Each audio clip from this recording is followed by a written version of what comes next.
Noong pong Disyembre ng 2013, noong pong ako'y nagsimula ng series on what is a healthy church member. Naalala niyo po yung mga panahong yon. Ito pong topic na ito na aking shinare, what is a healthy church member, ay isang topical series upang bigyan ng diin ang tema natin noong ika-17 church anniversary natin na kung saan ang tema nga ay bringing all to maturity and many to leadership. Ngayon, sa ating pong pag-celebrate ng ating ika-18 anibersaryo, ito pa rin ang ating tututukan. Parehong tema pa rin at maaring magpatuloy pa ito hanggang sa ating ika-19 na anibersaryo. Kung inyo pong napansin, ang series natin on a healthy church member highlights only the first part of our theme, which is bringing all to maturity. Yun yung nabigyang diin dito sa series na ito. Pag natapos tayo rito sa topical series na ito, babalik tayo sa ating default mode ng sequential exposition ng particular na mga libro sa New Testament. And I will be touching on the second part of our theme, which is bringing many to leadership. I hope that by the time we finish this series on what is a healthy church member, we will have seen more Christians becoming members of a local church and committing themselves to it and experiencing significant spiritual growth in their lives. Ngayon pong umaga, para po sa ating anniversary message, I want to conclude our study on the 6th mark of a healthy church member, which is a committed member. No, gusto kong tapusin itong portion na ito.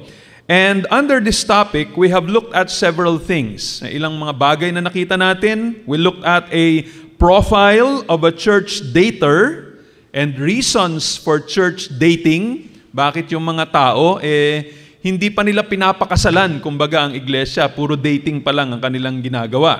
Ikalawa, nakita po natin, biblical support for church membership. Maraming mga tao nagtatanong, nasan ba sa Bible makikita na dapat kang maging formal member ng isang local church? Wala naman nakalagay na ganun na. And so pinakita ko po sa inyo that it is, although the explicit command, yung maliwanag na mga salita ng Panginoon, halimbawa na ikaw dapat Kristiyano ka, magpa-member ka ng formal church, although wala yung mga salitang yon, makikita natin that the idea of formal church membership is in the Bible. Ikatlong bagay na nakita natin is why every Christian should be a committed member of a local church. So bakit ang bawat isang tumatawag sa kanyang sarili na siya'y Kristiyano, bakit siya dapat maging formal, maging committed member ng isang local church? Now, what I have been trying to convince you of as we've been looking at the 6th mark is simply this. Kung gusto ninyo o kung nais ninyo na maging spiritually healthy na Kristiyano, you have to be a member of a local church and be committed to it. Yun ang pinaka-pinupunto natin dito. There is no way you can reach the level of spiritual maturity God desires for you unless you become identified and committed to a specific local assembly of believers following the leading and direction of God. This commitment is manifested by your attitude, attendance, involvement, giving, accountability, and submission to that particular assembly.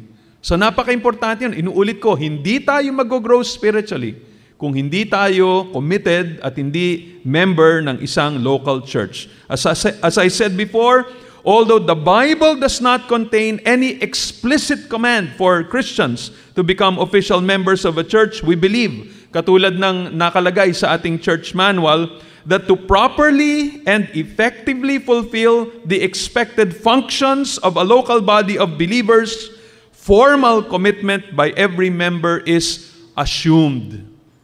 No, makikita natin na maliwanag yon. Again, ito ang ilang sa mga rason bakit ang formal commitment is assumed in the New Testament. Halimbawa, yung ibig sabihin ng salitang join dito sa Acts chapter 5 verse 13, as I shared last Sunday, na nakalagay doon, none of the rest dared join them, but the people held them in high esteem. Ito, naalala nyo, ay nangyari nung dinisiplina ng Panginoong Diyos ang dalawang member ng church noon na mag-asawa dahil sa kanilang pagsisinungaling, sa kanilang pag-misrepresent nung sale ng kanilang lupa. Sabi nila sa mga apostol, ito lang ang pinagbentahan ng aming lupa, pero sa totoo may tinago silang bahagi nun. And so nag-misrepresent sila, nagsinungaling sila, at in-expose ng Panginoon Diyos yung kanilang ginawa through the Apostle Peter. At ang nangyari, on the spot, pinatay ng Panginoon Diyos yung lalaki, and then after 3 hours, yung babae. Ganon ang ginawa ng Panginoon to discipline and to cleanse the church at that time. Tapos ang sabi doon na ang naging epekto doon sa mga tao at sa mga mananampalataya, great fear came upon their hearts, and at the same time, sabi doon, walang naglakas ng loob na sumama dito sa grupong ito. Although napakataas ng pagtingin nila dito sa iglesia. Now, ang ginamit ni Dr. Luke na sumulat nitong Book of Acts, dun sa na-translate na join dito sa Acts chapter 5 verse 13, in the Greek, it literally means to glue or to cement together, to unite, to join firmly. So yung salitang join dito in the New Testament is used to describe a man. Kung titingnan natin yung ibang bahagi ng Scripture, it means, it is used in the sense of being joined together to a man being joined together to his wife in marriage sa Matthew chapter 19 verse 5. It means being joined in a sexual relationship to a prostitute in 1 Corinthians 6:16, and being joined to the Lord in one spirit in salvation in 1 Corinthians 6:17. So ang ibig sabihin nito, pag gagamitin natin yung salitang join sa Acts chapter 5 verse 13, ibig sabihin it does not just refer to an informal and merely assumed kind of relationship. Ito ay isang special relationship. It refers to a strong bond. It refers to a commitment. So sabi rito, dahil sa nangyari sa iglesia, yung mga hipokrito, yung mga hanggang bibig lamang na sila'y ligtas, hindi sila totoong ligtas. Sabi doon, hindi sila naglakas ng loob na makipag-isa ng may total commitment, serious commitment with the church. Talaga namang matatakot kang sumama sa isang iglesia na ganun kung makita mong pinapatay pala ng Panginoon Diyos yung mga nagkakasala at hindi nagsisisi sa kanilang mga kasalanan. Pero yun, ang implication nito is, yun ang nais ng Panginoon. Nais ng Panginoon na klase ng koneksyon na meron dapat ang bawat Kristiyano with the church is a strong relationship, a commitment.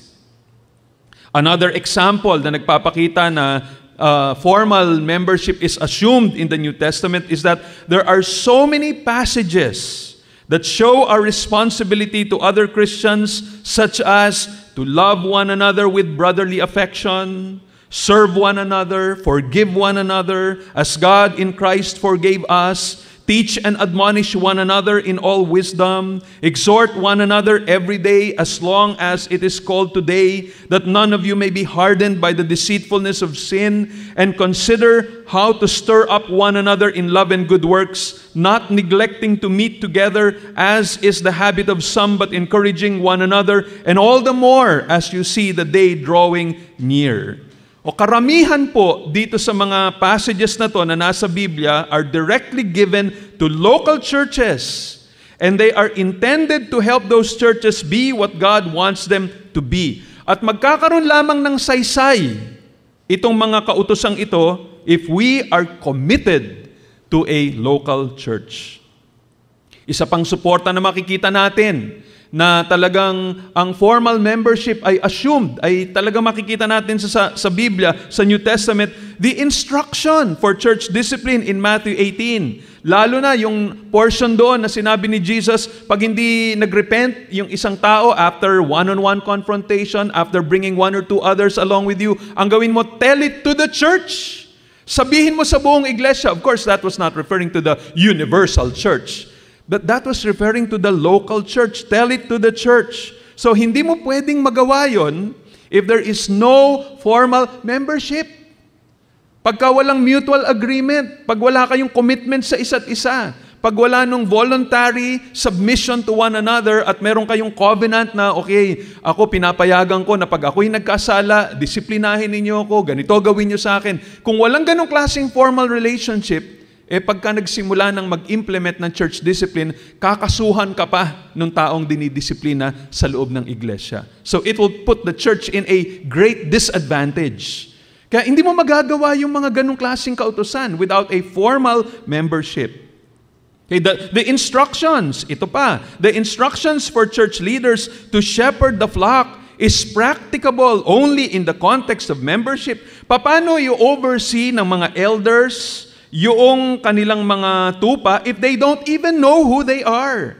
And if these people are commanded to oversee etong mga ito who have not submitted to them, paano mo gagabayan, paano mo ire-rebuke, paano mo utusan, gagabayan itong mga tao kung these people have not submitted themselves to the leadership? Kaya again, that is not doable. You cannot obey yung mga kautosang katulad nun. The New Testament practice, here is another thing, of keeping a list of widows. Tulad na nakalagay sa 1 Timothy chapter 5 verse 9, makes sense only in the context of membership. Ano ibig sabihin nun? Dapat may listahan kayo ng mga widows, sila lang yung suportahan. That implies formal membership. And also, formal correspondences between established local assemblies make sense only in the context of membership. Sabi ng 1 Corinthians chapter 16 verse 3, sabi ni Paul, when I arrive, I will send those whom you accredit by letter to carry your gift to Jerusalem. Imagine yung mga terms na ganun. To accredit. Pag pinag-usapan mo ng may accreditation, na itong taong ito, pag pinadala namin, tanggapin niya kasi accredited yan. Pag ginamitan mo na yung salitang mga ganun, ibig sabihin, may formal membership na pinag-uusapan. If there is no formality, there is no need for terms like that. And so, walang saysay itong mga ganito. And so, all of these things I shared with you make sense only when you have formal membership. Ngayon na nalaman natin ang mga bagay na ito patungkol sa church membership, what should we do? Well, if you are already a Christian and you are just dating the church, then I exhort you to stop living independently and have that consumer mentality and start to submit yourself for membership in a local church.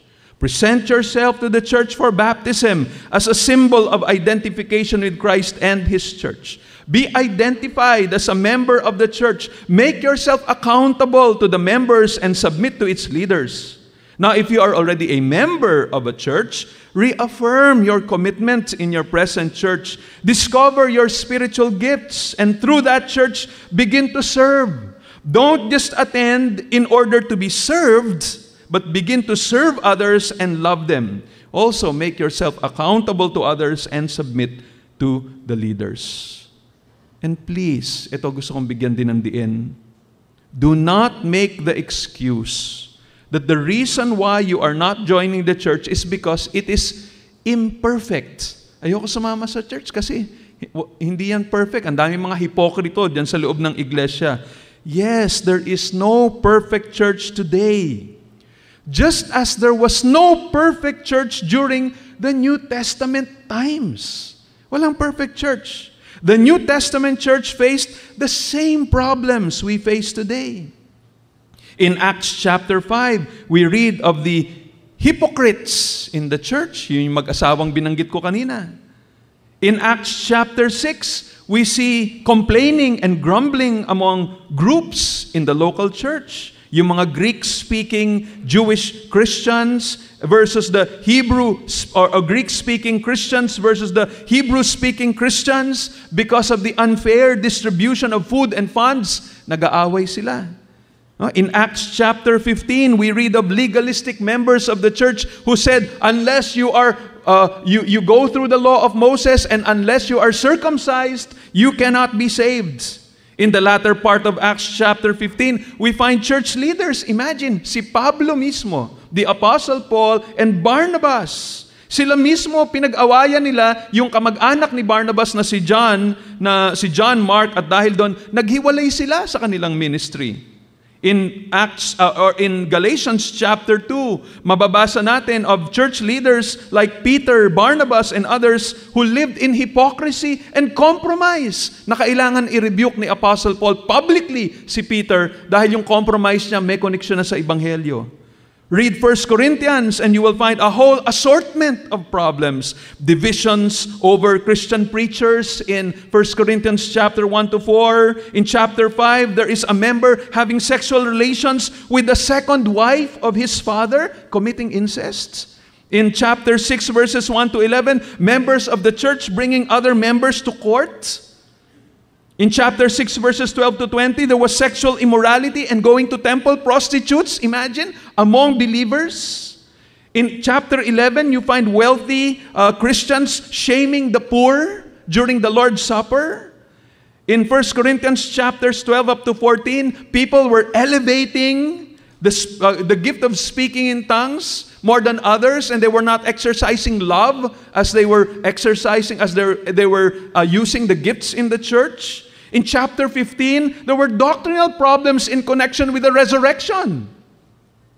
Tingnan niyo yung listahan ng mga kasalanan at problema na yon sa loob ng iglesia. The New Testament shows that the early churches had their own share of moral and doctrinal problems, but the Lord Jesus nor the apostles did not say to the believers to reject the church and stop joining it. The instruction of the Lord Jesus and the Apostle Paul was to remove the unrepentant sinners from the local church. They never told Christians to live independent of the church because there was no perfect church. In fact, despite the problems of the church of that period, the author of the book of Hebrews wrote that believers should not neglect to meet together as is the habit of some, but encourage and to stir up one another to love and good works, and all the more as they see the day of Christ's return and judgment drawing near. Hebrews 10:24 and 25. Ang daming problema. Pero hindi sinabing, wag na kayo sumama sa iglesia. Kasi ang daming problema eh. No. The encouragement is still the same. Be committed. Be formal members of the church.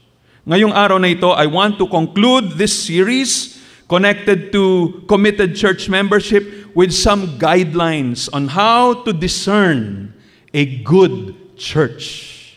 In order to do that, we need the instruction of the Word of God. And on the basis of the Word of God alone, we will be able to discern to which local church we must join ourselves. So we want to address the question, how do we recognize a good church? Paano mo malalaman kung ang sasamahan mo ay isang maayos na iglesia?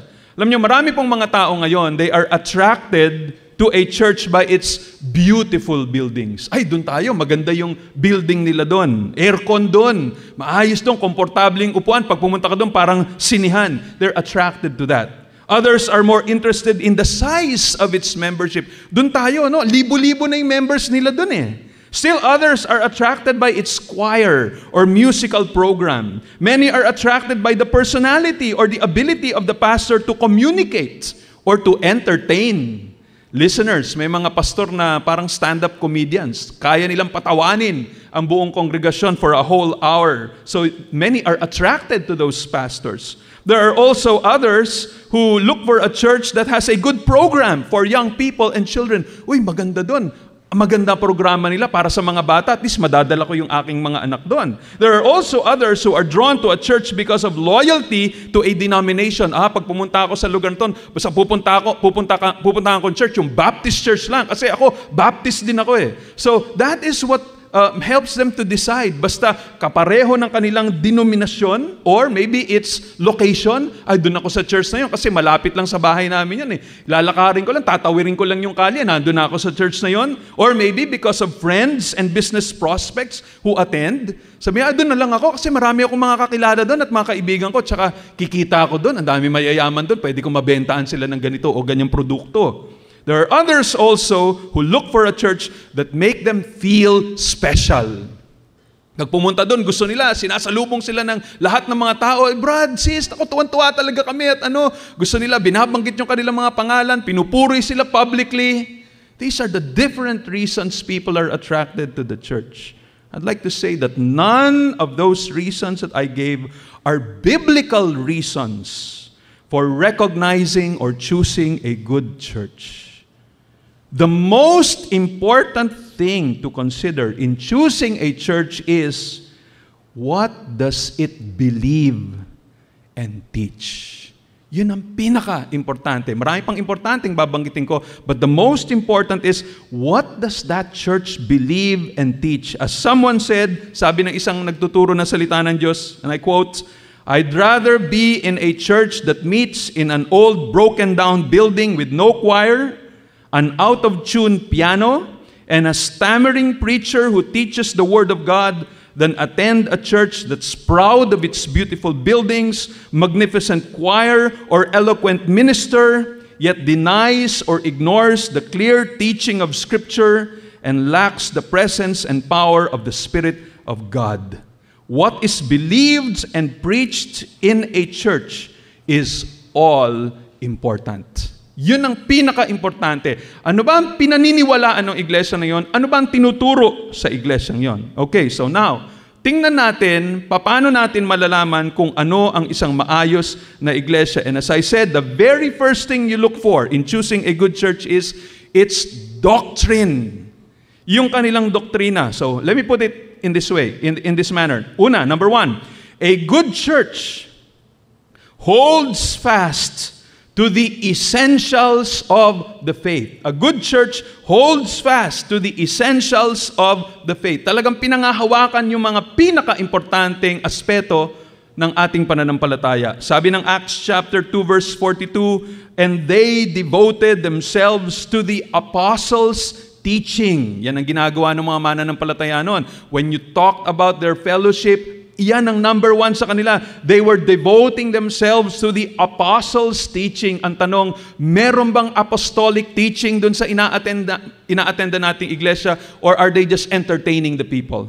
In 1 Timothy chapter 4 verse 13 and 16, sabi ni Apostle Paul, "Until I come, devote yourself to the public reading of Scripture, to exhortation, to teaching." Sabi niya sa verse 16, "Keep a close watch on yourself and on the teaching. Persist in this, for by so doing, you will save both yourself and your hearers." So ang tanong anong tinuturo? In 2 Timothy chapter 4 verses 2 to 4, sabi ni Apostle Paul, "Preach the word, be ready in season and out of season. Reprove, rebuke, and exhort with complete patience and teaching. For the time is coming." Darating ang panahon when people will not endure sound doctrine or sound teaching, but having itching ears, they will accumulate for themselves teachers to suit their own passions, and will turn away from listening to the truth and wander off into myths. Seryosohin po natin yung sinasabi niyon. Darating ang panahon na yung mga tao ayaw na nila ng doktrina. Gusto nila kinikiliti ang kanilang mga tenga. Yung mga bagay na gusto nilang marinig, yun ang gusto nilang ituro mula sa pulpito. Paano sila ma-entertain? Paano mabuboost yung kanilang self-esteem? Paano sila magiging successful sa buhay? Paano sila yayaman? Paano sila magiging magaling at malakas ang kanilang mga kalusugan? Puro yun ang tinututukan. Hindi nila iniisip ano ba ang mga importanteng doktrina para sa ating kaligtasan at para sa ating kabanalan. Now, I want to give this clarification. Let me repeat what is common knowledge. There is no perfect church. And I'm sorry to disappoint some of you, but you may never find a church with which you agree on every belief and practice. Alam niyo sa totoo, kahit na, kunyari may mga bagay that you do not agree with our church, you go to another church, you will never find a church that agrees with everything that is in accordance to your view of the Bible. Kahit saan kayo pumunta. Siguro yung ibang bagay na nagdi-disagree kayo dito, pagpunta niyo iba, yan, gusto ko yan. Pero mamaya may maririnig na naman kayo, pero hindi ko yata gusto yon. Yun na naman, may iba na naman. Walang church na lahat-lahat pagdating sa kanilang pinaniniwalaan, sa kanilang practice, lahat ayon sa ating kagustuhan. And so, it is important to point out the essentials. Kaya yung importante, yung pinaka-essential lang, dapat yun yung nakikita doon sa iglesia. Hayaan na natin yung ibang mga distinctives, mga minor aspects of the faith. Of course, I'm not saying they are not important. Importante din po yun. Pero kung wala na tayong makitang iba, at ginagamit nating dahilan kung ba't hindi tayo nagko-commit, kasi hindi ako agree dito sa ganitong distinctive nila at ganyan. Gusto ko sabihin na, please do not use that. Look for a church na makakakita kayo ng essentials nandun, and then tingnan nyo as many distinctives that you can agree with. Malamang, hindi nga kayo makakita na lahat ng distinctives sila, lahat ng minor aspects ng kanilang paniniwala will be agreeable to your view. But the important thing is, kung nandun yung essentials, karamihan ng distinctives agree kayo, maaring may isa, dalawa, hindi kayo agree, pero join that church. Be committed to that church. Because the important thing is the essentials. Essentials. Pagka may isang iglesia that the fundamentals, the essentials of the faith are not there, don't join that church. It's not a genuine church.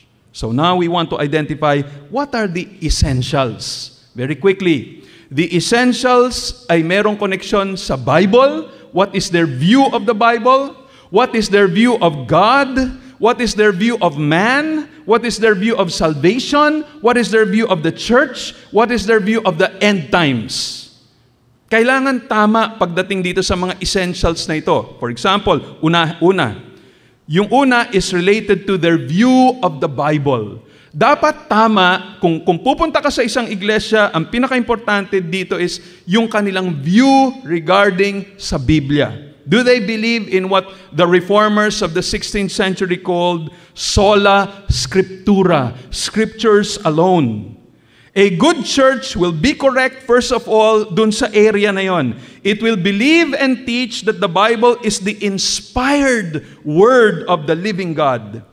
The Lord has given us the scriptures, His infallible written revelation to man. Sabi ng 2 Timothy chapter 3 verses 16 and 17, all scripture is breathed out by God and profitable for teaching, for reproof, for correction, for training in righteousness, that the man of God may be complete, equipped for every good work.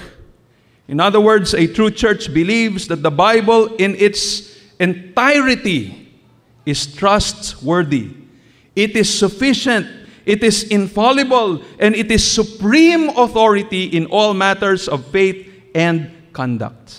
Lahat ng 66, lahat ng 66 na libro ng buong Biblia are equally inspired, and they are the sole source of the written divine revelation, which alone can hold or can bind our conscience. O tinuturo dun sa 66 na mga libro na yon, all that is necessary for salvation from sin, and it is the standard by which all Christian behavior must be measured.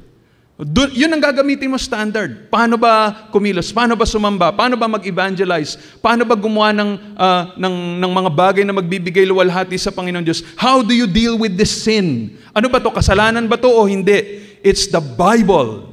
66 books of the Bible that will tell you clearly and authoritatively, this is what the Lord says. And if we disobey the Word of God, we will find ourselves disobeying God Himself. Dahil salita niya yun eh. So yun yung una. If you go to a good church, dapat tanungin nyo, what is their view of the Bible? Ikalawa, what is their view of God? Ikalawang bagay, to recognize a good church is to examine its belief about God. No church can possibly be sound in doctrine if it rejects the teaching of the Bible regarding the Trinity. Klarong-klaro yun. Pag ang isang iglesia nire-reject ang katuruan regarding the Trinity, it is not a true church. The Bible teaches that God is one. Deuteronomy chapter 6 verse 4. But at the same time, in this one God is three distinct persons: the Father, the Son, and the Holy Spirit.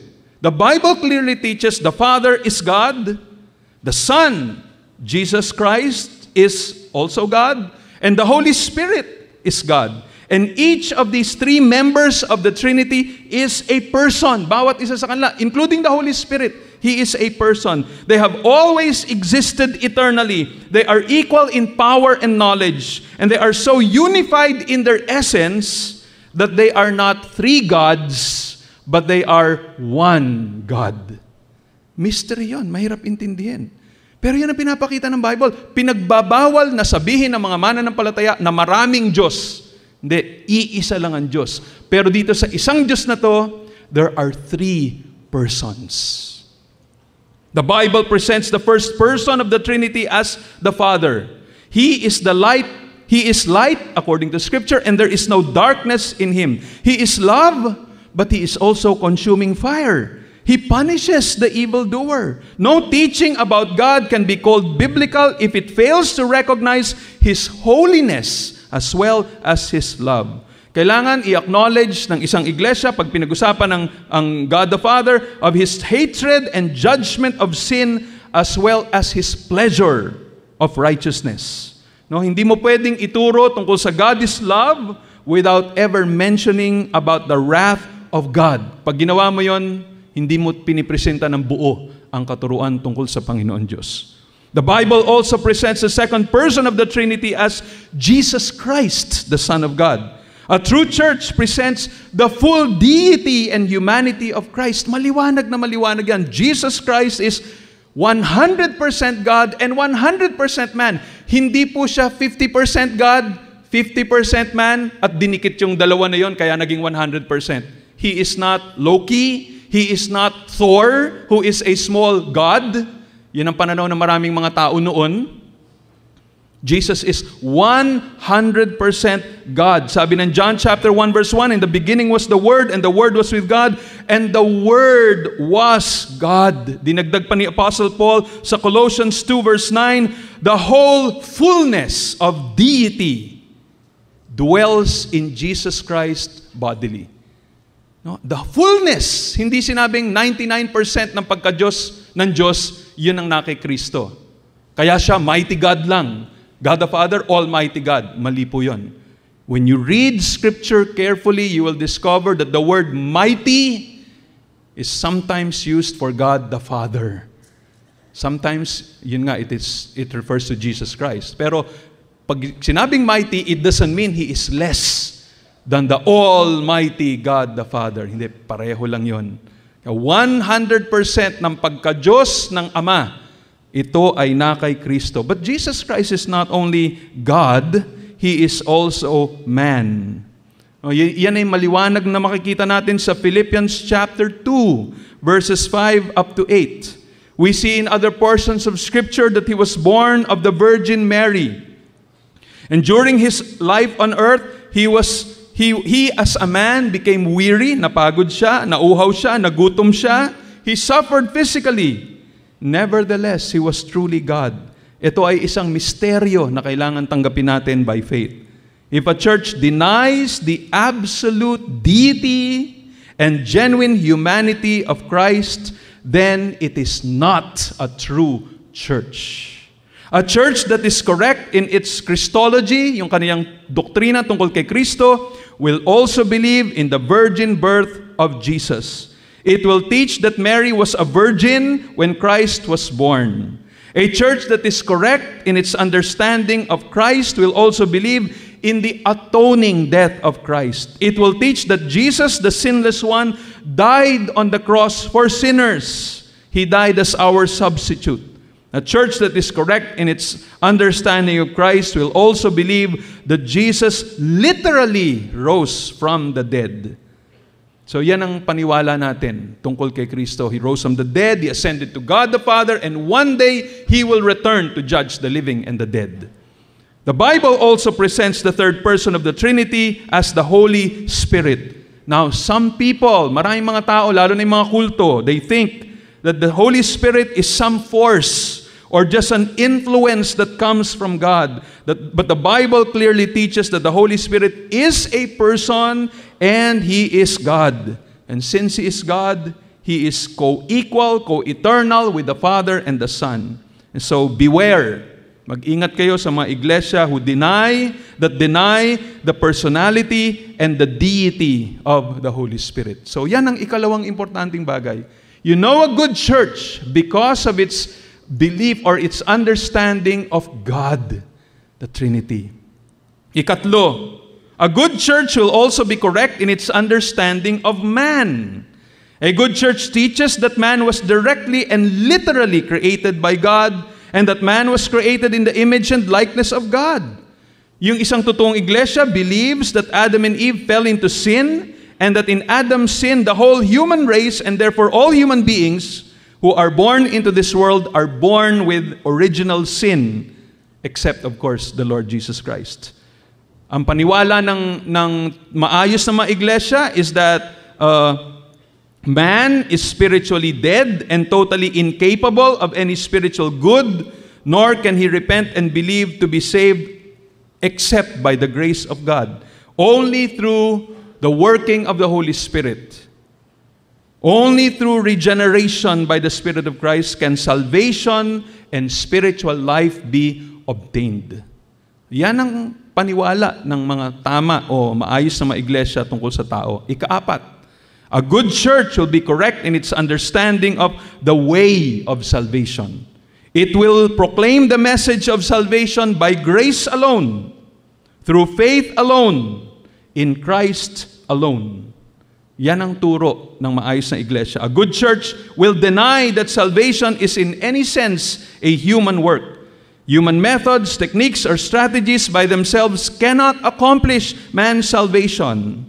Okay, now, pag sinabi natin na hindi dahil sa ating abilidad, kaya tayo naliligtas, that we are saved completely apart from human effort, hindi natin sinasabi na, hindi na natin kailangan ng good works, we don't need water baptism, church attendance, living a good life in obedience to God's command that's found in His Word. We're not saying that.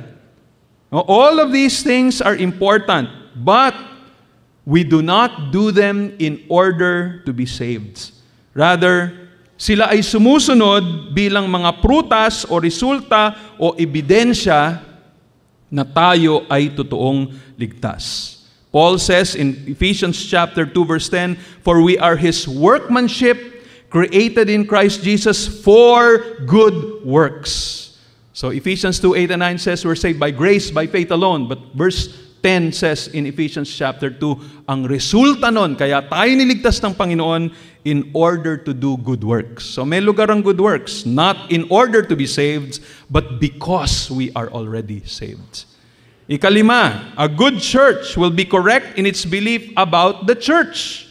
The word church, as I've been emphasizing dito sa series na ito, may refer either to the invisible universal church or to a visible local assembly of believers.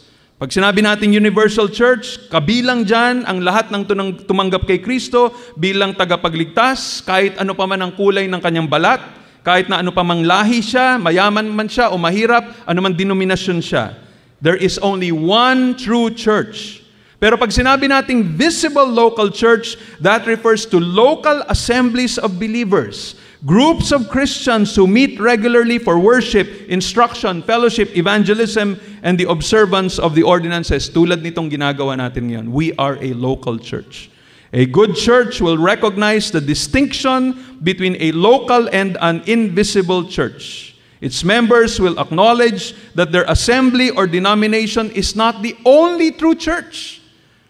Dahil nire-recognize mo yung universal church, ang mga totoong iglesia, hindi nila sinasabi, kami lang ang totoong iglesia. Not so. Hindi nila iitsapwera ang ibang mga miyembro ng katawan ni Kristo na hindi nila kapareho ng pangalan.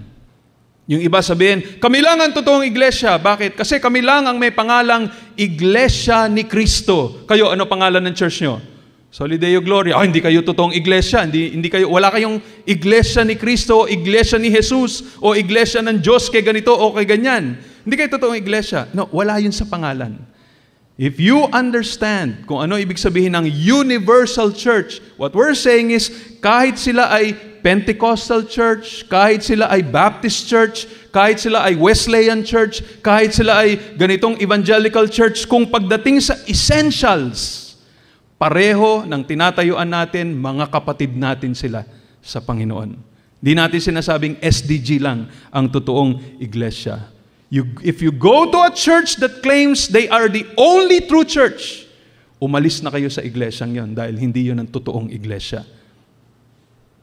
Ika-anim na importanteng essential, a good church will be correct in its understanding of the end times and about the coming of Christ.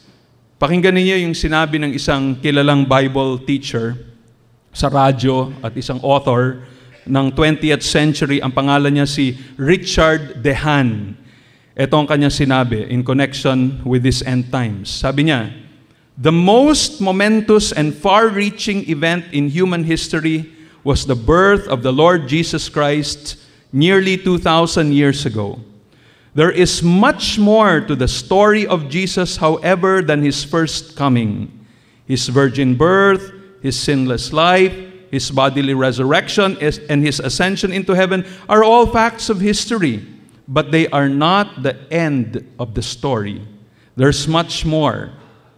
That which lies ahead is glorious. The Bible tells us that Jesus Christ is coming again. When He does, we shall see the complete unfolding of God's great plan of the ages. Dagdag pa niya, I realize that even evangelical churches or evangelical circles, people disagree about the end times. Halimbawa, nabanggit ko nga dati, may iba naniniwala ang dating ng rapture is before the tribulation, 7-year tribulation. Ang iba, in the middle of the 7-year tribulation. Ang iba, after the 7-year tribulation, saka babalik si Jesus for the rapture. So yun yung mga ilan sa mga differences. But our differences must never become occasions for division and strife. Rather, let's remember that in spite of our various convictions, as brothers and sisters in Christ, we can love one another just the same. The important thing is this, sabi niya, we agree that Jesus Christ is coming again. Any church that denies His personal return as an actual future event falls short of the standards for measuring a good church. So, yun ang importante. Nag-a-agree ka ba? Reformed ka ba? Alam niyo, mga nakausap kong Reformed, they do not believe in a literal millennium. Hindi yun nakalang paniwala. Ang tawag nga sa kanila, millennial. Walang millennium na literal. Pagkausap mo dispensationalist, paniwala niya, literal 1,000 years reign ni Jesus Christ dito. Magkakaiba ng views pagdating sa minor aspects na yun. Pero ask both of them. They both believe in the literal, personal return of Jesus Christ. Babalik ang Panginoon Jesus to judge the living and the dead. The timing, magkaiba ng pananaw. Pero pareho ng pangunawa na si Kristo ay talagang babalik sa mundong ito. In addition to its belief in the second coming of Christ, a good church will also recognize the reality of both heaven and hell. Bible-believing Christians are looking forward to a beautiful place called heaven. Of course, ultimately, sabi ng Peter, God is going to transform the whole universe and there will be a new heaven and a new earth. And so we will dwell in the new earth. Pero sa ngayon, habang hindi pa dumarating yan, pag tayo namatay, pupunta tayo ng langit. There's such a thing as heaven. Based on their faith in God's Word, they anticipate with delight the joys that await them in their eternal home. And this hope brings healing to the wounds of their earthly existence and quenches their sorrows. A good church not only believes in a place called heaven, but it also warns unbelievers of a real place called hell. If you believe the Bible, you simply cannot avoid the fact that there is a heaven to be gained and a hell to be shunned. One of the marks of a good church is its belief in and its scriptural teaching about both places. So inuulit ko, yan ang unang-una. Para malaman mo kung ano ang isang maayos na iglesia, tanungin ninyo ano ang kanilang paniwala regarding the essentials of the faith. What is their view regarding the Bible, regarding the Trinity, regarding man, regarding salvation, regarding the church, and regarding end times. Ikalawa, paano mo malalaman kung ano maayos na iglesia? A good church is characterized by biblical preaching. Pag pumunta kayo sa isang maayos na iglesia, there is biblical preaching. Friends, it is not enough na yung kanilang papel na kung saan nakalagay ang statement of faith, yung binanggit ko sa inyo kanina, yun ang kanilang statement of faith. Maraming mga iglesia, pag tiningnan ninyo, ang kanilang bylaws, ang kanilang constitution, ang kanilang statement of faith, katulad ng binanggit ko, yun. Pero, in practice, pag umattend kayo dun sa kanilang mga churches, you do not hear those doctrines being taught. In fact, oftentimes, yung kanilang turo o yung kanilang practice, kumokontra dun sa kanilang statement of faith. Importante na tingnan natin, ano ba ang actual na tinuturo doon sa iglesyang yon? Kailangan hindi lang sa papel, pati sa pulpito, dapat consistent. Ganun din ang kanilang paniwala. A good church will have a biblical message. It will be a place where the Bible is believed and faithfully preached. Kanina nga nabanggit ko ang 2 Timothy 4 verses 1 to 5. Sabi ni Apostle Paul, I charge you in the presence of God and of Christ Jesus, who is to judge the living and the dead, and by His appearing and His kingdom, preach the word. Be ready in season and out of season. Reprove, rebuke, and exhort with complete patience and teaching. For the time is coming when people will not endure sound teaching, but having itching ears, they will accumulate for themselves teachers to suit their own passions, and will turn away from listening to the truth and wander off into myths. Sabi ni Paul, preach the word. Kaya dapat yun ang hanapin ninyo pag kayo'y pupunta sa isang iglesia. Look for a church that preaches the word. And pag sinabi nating word, they teach doctrine. Hindi lang puro mga practical na mga bagay. O hindi yung pag umattend kayo doon, ang wala nang ginawa kundi inatake yung gobyerno, lalo na sa panahon ngayon siguro. May mga churches ngayon na ang talagang pinaka-focus ng kanilang atensyon, yung tema nila is, ibagsak ang gobyerno ni Pinoy. Dahil siya, hindi siya ganito, hindi siya ganyan. Puro ganun na maririnig natin. Parang umattend ka sa isang komunista na iglesia. Ang tunay na iglesia will teach the doctrines of God's word. It will teach the gospel. It will teach the essentials of our faith. I'm not saying walang practical, merong practical, but will always be grounded on doctrine. Remember the approach of Paul. Pag sumulat siya sa epistles, laging doktrina muna. Pagkatapos ng doktrina, sabihin niya, therefore. Parang sinasabi niya, therefore, in light of this doctrine, in light of your position in Christ, this is to be your practice. Kailangan doktrina muna bago yung practice. Ikatlo, a good church administers the ordinances as Christ instituted them. Ang isang totoong iglesia, ginagampanan o ginagawa itong mga ordinances. Merong dalawang ordinances ang iglesia that should be observed till the end of the world. First is water baptism in the name of the Father, the Son, and the Holy Spirit, and the other is the Lord's Supper. Dito sa Christian baptism, which is by immersion of a believer, although there are some Christians hindi by immersion ang kanilang paniwala, it's by pouring or by sprinkling. They are genuine Christians, pero hindi sa paglubog. Para sa akin, even that can be considered a minor aspect of the faith. But the thing is, do you believe in water baptism? Do you believe that water baptism identifies you with Jesus Christ who died and rose again from the grave? Do you believe that water baptism identifies you as having died with Christ, being buried in your old life, and being resurrected in the newness of life in Christ? Naniniwala ka ba na yung water baptism mo rin identifies you as part of the body of Jesus Christ? Pag yan ang nakikita mo yan, tama ang administration ng water baptism. Lord's Supper is a symbolic act of obedience whereby members of the church, through partaking of the bread and the fruit of the vine, memorialize the death of the Redeemer and anticipate His second coming. So pag nagtitake tayo ng Lord's Supper, talaga sinasabi natin, we really believe Jesus Christ came. We really believe Jesus died for our sins. We really believe Jesus rose and will return one day. So again, itong dalawang ito are important. The proper administration of the ordinances. Ikaapat, alam natin kung ano ang isang maayos na iglesia because that church worships and prays. Talagang regular na sila sumasamba at nananalangin. Colossians chapter 3 verse 16, it says, "Let the word of Christ dwell in you richly, teaching and admonishing one another in all wisdom, singing psalms and hymns and spiritual songs with thankfulness in your hearts to God."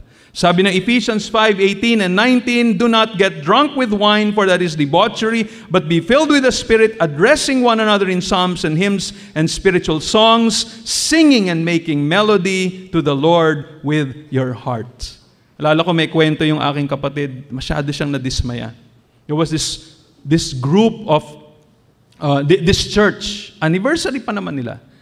And they had an invited preacher at that time. And what happened was, during the worship time, the pastor was seated at the back, reading the newspaper. Imagine, habang sumasamba, yung pastor mismo, nagbabasa ng dyaryo. Parang, ano yun? Anong klaseng example ang binibigay dun sa mga tao? No, habang sumasamba, hindi sumasamba yung pastor. Meron pang isang kwento na konektado din doon. Sabi ng kapatid ko, sabi na, ba't ganun? Yung mga pastors, nung meron silang parang united, parang fellowship of all of the pastors at that time, during worship time, yung mga pastor nasa likod nagkukwentuhan. During worship time.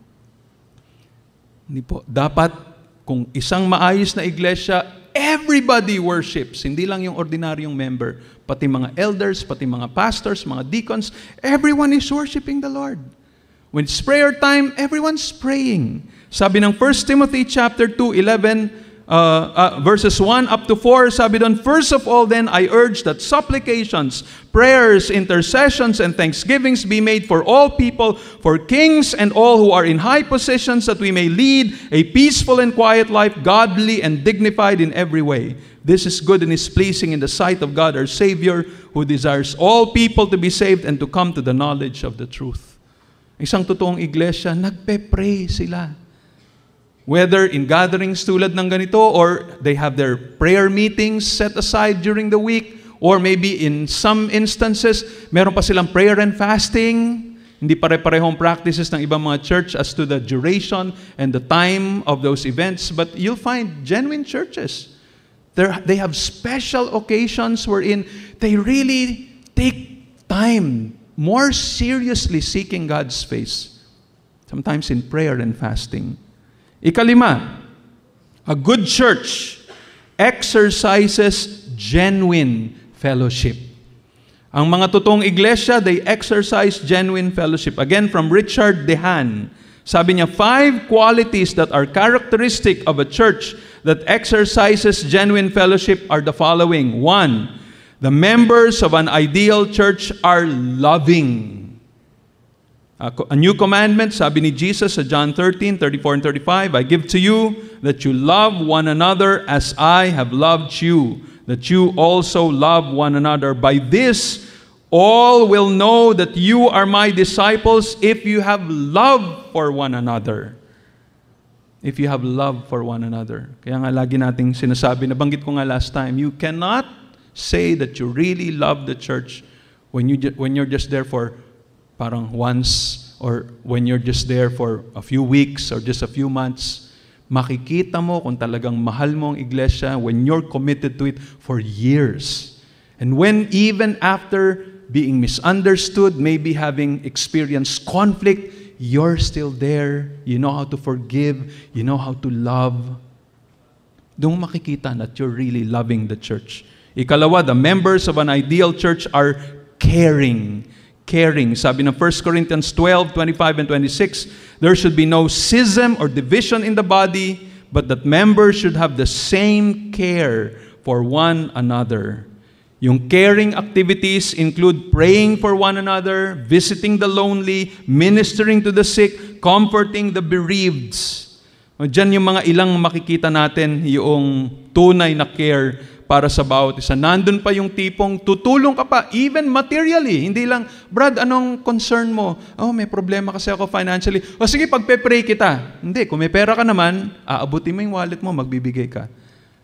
May mga iba po dito, mga kapatid, talagang ibang klaseng tulong. Pag nabalitaan nilang walang pang tuition fee, o kulang yung tuition fee, o alam nilang sa area na ito mahihirapan ng ilang kapatid, tutulong pa sila even to that extent, talking about years of support para sa tuition fee ng kanilang mga anak.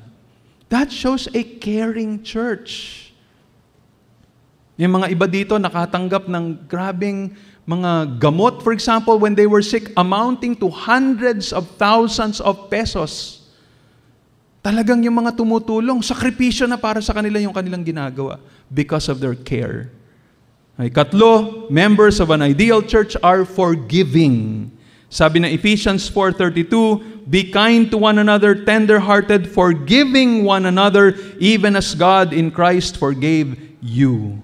Ikaapat, members of an ideal church are forbearing.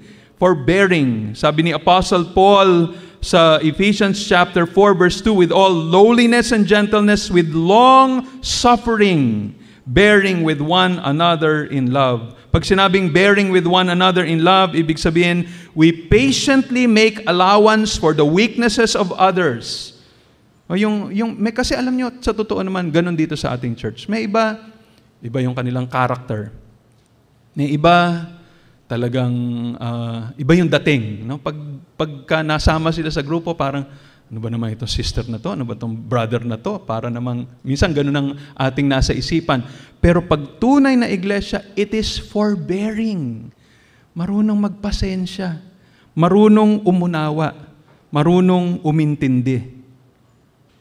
Ikalima, the members of an ideal church are submitting. They are submitting. Sabi ng Hebrews 13 verse 17, obey your leaders and submit to them, for they are keeping watch over your souls. So all of that is under itong a good church exercises genuine fellowship. Ika-anim, a good church is evangelistic in spirit. A good church will recognize the importance of bringing souls to the Lord Jesus Christ.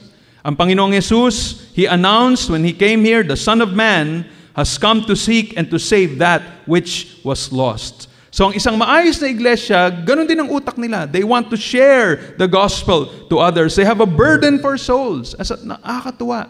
Pag nababalitaan natin yung burden ng mga kapatid for their neighbors, for schools, for hospitals, those who work there, for students, for children. Itong Awana program na to, bunga ito ng burden ng ilang mga tao to share the gospel to everybody.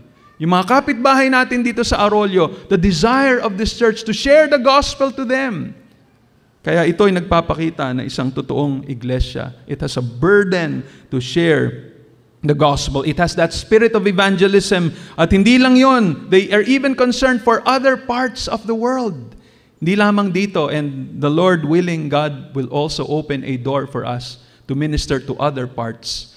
Lately po, meron na akong kumausap sa akin isang pastor from Dubai. Sabi niya, Pastor, can you partner with me? I have a ministry in Dubai and gusto ko magministeryo talaga doon, but I need partners also. Kailangan namin ng iglesia na tutulong at susuporta sa amin. And one of these days, we will be sitting down together with the elders to think of how we can be of yung talagang concrete support for ministries katulad noon. Now, evangelism, of course, goes beyond getting people saved. It will have a concern for promoting Christian discipleship and growth. Di ba? Ayaw mo lang na ma-born again sila. Ang tanong dapat alagaan mo pa sila upang sila'y lumalim. That's why in our church, we have IBI, we have TEA, the Expositors Academy. That's the reason why we're inviting them to come in to help us to disciple our people. Ikapito, a good church has a regenerated membership. Pag ito'y isang maayos na iglesia, they exert every effort na yung mga miyembro nila ay tunay na ligtas. Mag-iingat kayo sa isang iglesia na walang pakialam kung ang maging member nila tunay na Kristiyano o hindi. Yung bang ang intention lang, palakihin yung kanilang membership. Porket itong taong ito mataas ang posisyon sa gobyerno, mayaman, o kilalang artista, dito ka na sa amin, ikaw member ka na kagad. 3 buwan pa lang ako umaten, di bali na. Alam niyo na ba kung anong pinaniniwalaan ko? Hindi bali na, hindi na namin tinatanong yon. Basta regular ka nang umaaten, member ka na ng aming church. Mag-ingat po kayo sa ganong klaseng iglesia. Pumunta kayo sa isang iglesia, sinusuri nila kung sino yung magiging mga miyembro. Tinutulungan nila yung mga members para maintindihan kung ano ibig sabihin ng ebanghelyo at paanong tunay na ma-born again. Anong itsura ng isang taong totoong born again. Huwag kayong ma-offend dun sa mga church na may proseso pa. Sabihin nyo, ayoko dyan sa church na yan. Para maging member ka, dadaan ka pang butas ng karayom, i-interviewin ka pa, tatanungin ka pa, tatanungin pa yung kamag-anak mo kung tunay kang born again o hindi. Sa totoo, matuwa kayo na merong mga ganong iglesia. As long as that church, the intention is to really help you, to deliver you from false assurance.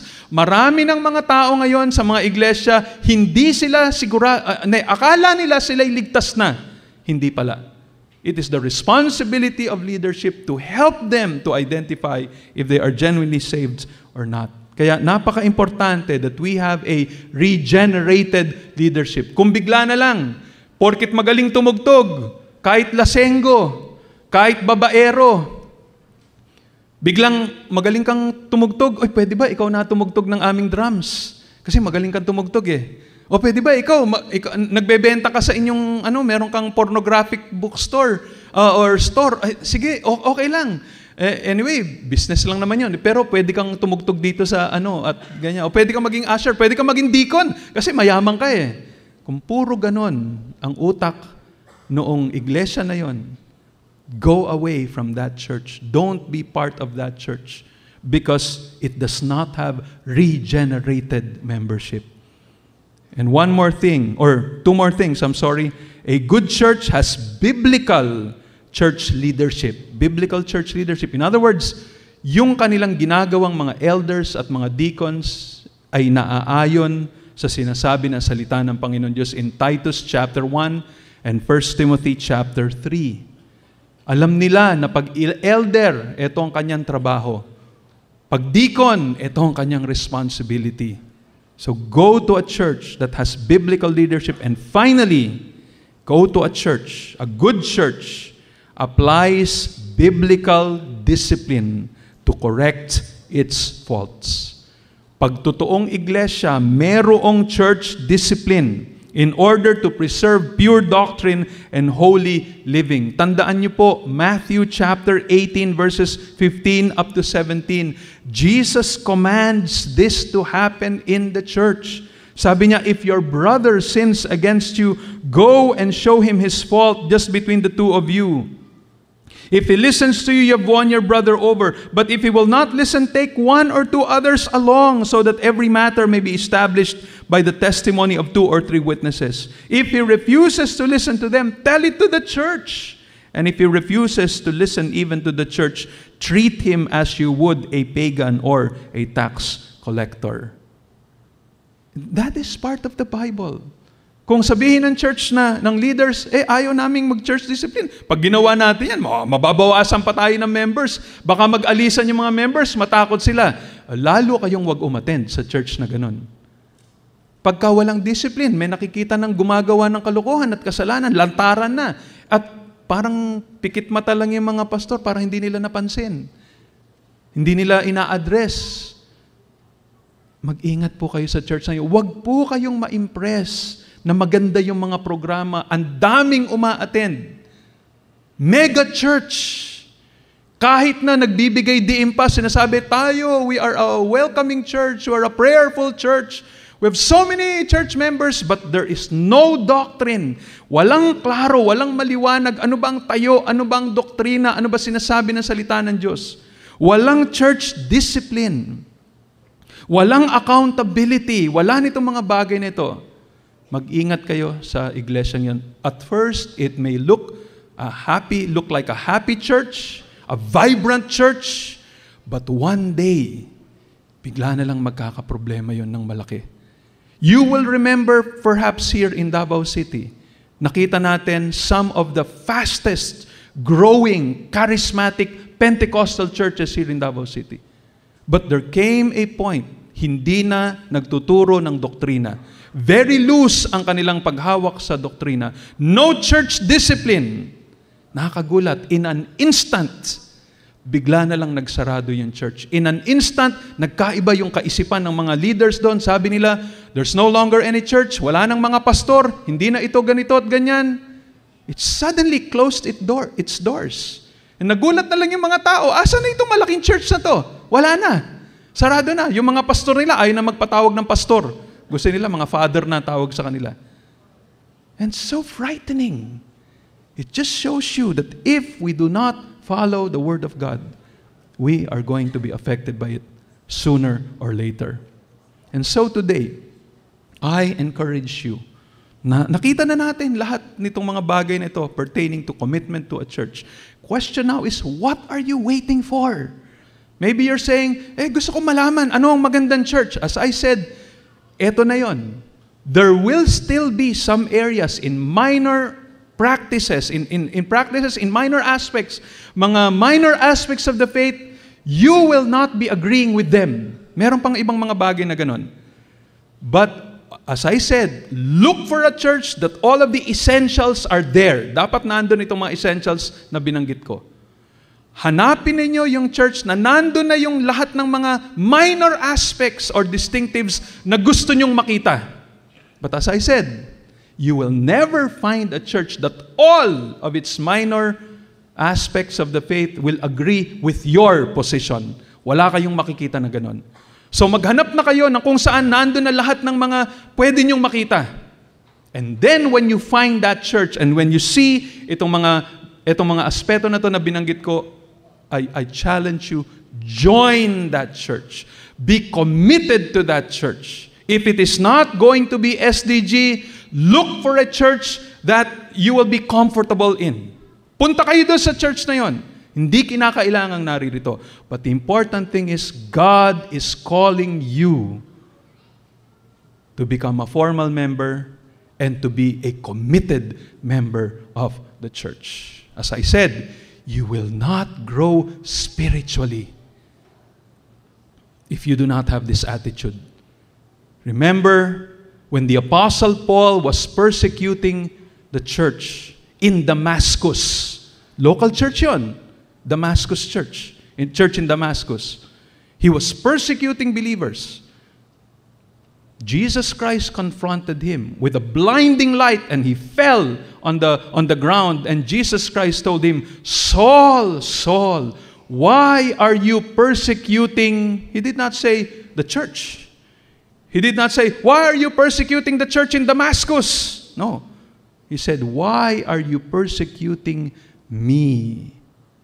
Jesus Christ so identifies himself with the church so that whatever your attitude is towards the church, automatically, that is your attitude towards Christ. If you claim to love Jesus Christ but you do not love the church, you are actually saying you do not really love Jesus Christ. If you are indifferent to the church, you're actually being indifferent to Jesus Christ. If you do not care for the church, you're actually saying you do not really care for the body of Jesus Christ, and you're not submitting to the head, Jesus. So I pray, sana po, tingnan niyo po ito. And I say this with genuine concern for all of us. I say this with genuine concern for all of the body of Christ in our country, in our city, at yung maaabot na programa nito. And I pray that people will really take these things seriously. Kaya po ngayon, for our anniversary, let's think about those things. What are you waiting for? Of course, kung hindi pa kayo born again, you should be born again first. Pero if you are already born again, if you already see signs of regeneration in your life, don't wait any longer. Be part of a local church. Join a church. Be baptized. Be identified as a part of a local church and be committed to it. Let's come before the Lord in prayer. Heavenly Father, we praise you and we thank you for your words. Marami pong salamat, Panginoon, that you just gave us this opportunity to listen, to hear correction, to hear rebuke from your word, to hear clear teaching that lays down for us the importance of the church, why we should become members of it, and what are the things that we need to look for if we want to become part of a local church. And I pray, Father, that your people here will take to heart the things that they have heard. Lord, for those who are already members of the church, sana nga po ang maging epekto nito sa kanila, they will be more committed, they will be more passionate, they will be committed to your church, discovering their spiritual gifts, using it for the building up of the body of the Lord Jesus Christ. I pray that they will be submitted to the leaders. I pray that they will make themselves accountable. I pray that they will support the church in prayer and by financial giving. I pray that they will not cause division in the church, but rather become your instrument so that God will be glorified in the local church. And Lord, for those who are already Christians but are still not members and not committed, I really pray, please speak to them, Father. Hindi ko po sila kayang kumbinsihin. I've tried to share with them God's Word. As far as I am able, pinakita ko po, Panginoon, kung ano sinasabi ng inyong salita. But ultimately, only your Spirit can convict them and convince them. So I pray, Lord, please move upon their hearts. Makita po nila, Panginoon, that they are sinning if they continue in this independent attitude or if they have this consumer mentality with regards to church. I pray, Father, na hindi po magtatagal. They are going to make that commitment. Move upon the hearts of all attendees here, O God. Kung meron po silang mga struggles, Panginoon, sana po ay kausapin nila yung mga leaders sa iglesia para po ma-resolve ito pong mga issues nila sa kanilang mga puso until there is no hindrance, O God, in their minds regarding being committed to a particular church. And Lord, for those who are not yet believers, maaring sa series na ito, parang naririnig nila na may mga gustong magpa-member at naiengganyo na rin silang magpa-member. But Lord, hindi naman ito sama-sama lang sa isang grupo. Hindi lang dahil excited sila. But they need to be born again first. They need to be regenerated first. I pray, Lord, sana po'y makilala nila si Jesus Christ. Makita nilang ang kaligtasan ay kay Kristo lang. Tulungan niyo silang manampalataya kay Kristo at maka-experience ng buhay na walang hanggan. Makita nila ang pagbabago sa kanilang mga puso at sa kanilang behavior, sa kanilang pananalita, hanggang sa makumbinsi talaga sila na merong milagrong nangyari sa kanilang mga buhay. Panginoon, kumilos po kayo. Salamat po, O Diyos. O God, we pray, accomplish your purposes. Thank you again for your word. Do not allow your word to return to you void without accomplishing the purpose for which you've sent it. For all this, O God, we ask through Jesus our Savior.